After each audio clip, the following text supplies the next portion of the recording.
Government ആശുപത്രികളും private ഹോസ്പിറ്റൽസിലും നൽകുന്ന വാക്സിനേഷൻസിൽ എന്തെങ്കിലും വ്യത്യാസങ്ങളുണ്ടോ എന്ന് സ്ഥിരമായിട്ട് അച്ഛനമ്മമാർ ചോദിക്കാറുള്ളതാണ്.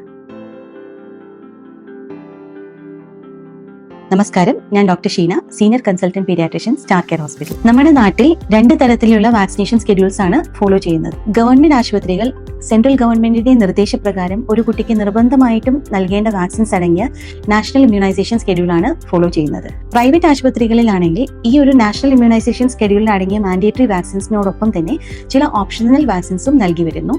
ഇത് ഇന്ത്യൻ അക്കാഡമി ഓഫ് പീഡിയാട്രിക്സിന്റെ റെക്കമെൻഡേഷൻ പ്രകാരമുള്ളതാണ്. ഓപ്ഷണൽ വാക്സിൻസ് എന്ന രീതിയിൽ പ്രൈവറ്റ് ഹോസ്പിറ്റൽസ് നൽകി വരുന്നത് hepatitis A, typhoid, chicken pox, HPV, influenza എന്നീ വാക്സിൻസ് ആണ്. വാക്സിനേഷൻ എവിടെ നിന്ന് നൽകിയാലും മാൻഡേറ്ററി ആയിട്ടും കുട്ടിക്ക് നൽകേണ്ട വാക്സിൻസ് ലഭിക്കുന്നു എന്ന് ഉറപ്പുവരുത്തുക. കൂടാതെ ഓപ്ഷണൽ ആയിട്ടുള്ള വാക്സിൻസ് നിങ്ങൾക്ക് താല്പര്യപ്രകാരം ഡോക്ടറെ കൺസൾട്ട് ചെയ്തതിനു ശേഷം നൽകാവുന്നതാണ്.